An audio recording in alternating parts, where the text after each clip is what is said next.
प्यारे दोस्तों, आज की कहानी सुधा नाम की एक लड़की की है। सुधा एक बहुत ही आलसी लड़की थी। घर के काम करना तो दूर, वो एक गिलास पानी के लिए भी अपनी माँ पर निर्भर थी। अरे अब उठ भी जा नालायक, 10 बजे तक सोती रहती है। अरे कुछ तो घरेलू लड़कियों वाले लक्षण दिखा। सोने दो ना माँ, क्यों परेशान कर रही हो?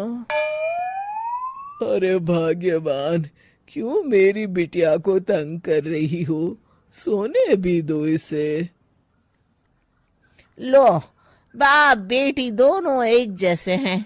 देख लेना, आपकी ये लाडली ससुराल जाके हमारी नाक कटाएगी। मैं कहती हूँ अब भी वक्त है, अपनी ये आदतें सुधार ले, वरना ससुराल में तेरी सास कान खींच कर तुझे सीधा करेगी। वही तुझे सबक सिखाएगी। दुनिया में आज तक कोई ऐसी सास पैदा नहीं हुई माँ, जो सुधा चोपड़ा को सबक सिखा सके। लेकिन होनी को कुछ और ही मंजूर था। सुधा की शादी एक ऐसे घर में हो जाती है जहां उसकी सास एक रिटायर्ड पुलिस वाली थी। अब कहानी में मजा आएगा।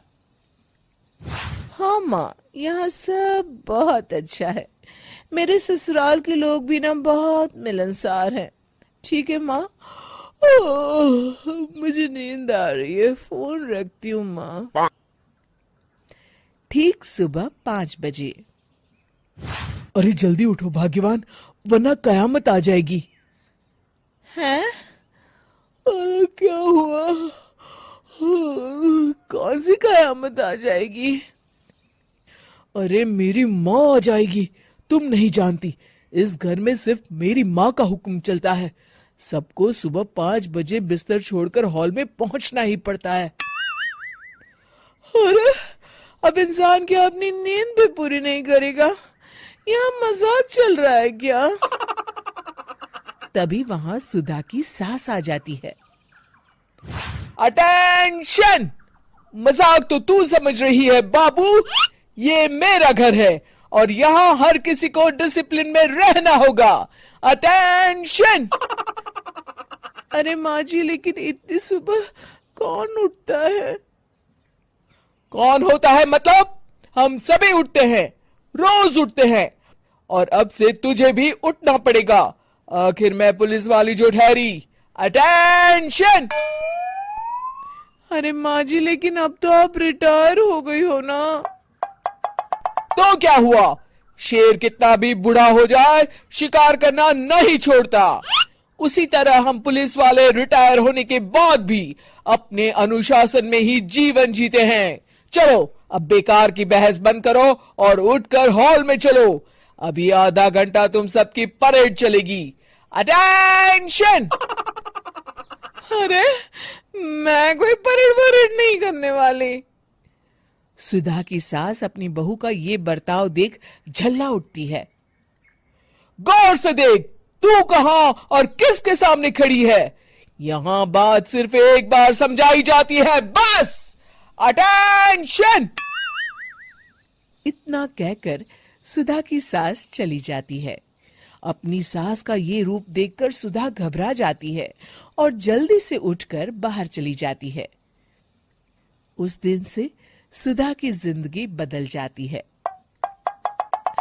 हाय, थक गई मैं तो। ये घर है या जेल? कितना काम करना पड़ता है। लाइए दीदी, 2 रोटियां और दीजिए, मुझे बड़ी भूख लगी है। ठहर जा बहू, ये तू क्या कर रही है? मैंने सबके खाने का हिसाब तय कर रखा है। तुम 4 रोटी से ज्यादा नहीं खा सकती और ये मिर्च मसाला भी नहीं चलेगा। मेरी बहुएं एकदम फिट होनी चाहिए। अटेंशन! क्यों माँ जी, आप हमें दंगल में लड़ने के लिए तैयार कर रही हैं क्या? क्या कर रही हो सुधा?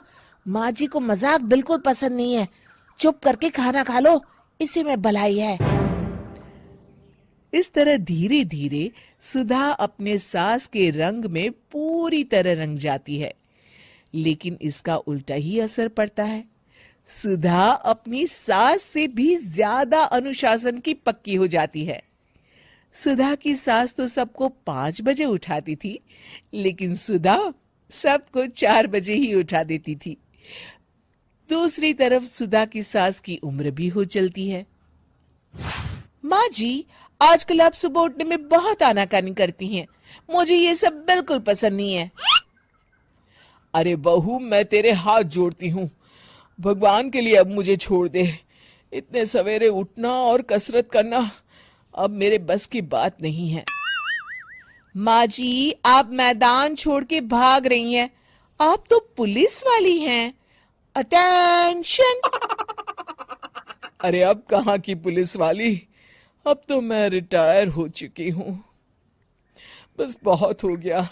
अब तुम सब जैसे चाहे वैसे जिंदगी जियो और मुझे भी जीने दो। अपनी सास को गिड़गिड़ाते देख सुधा मन ही मन मुस्कुराती है। इस तरह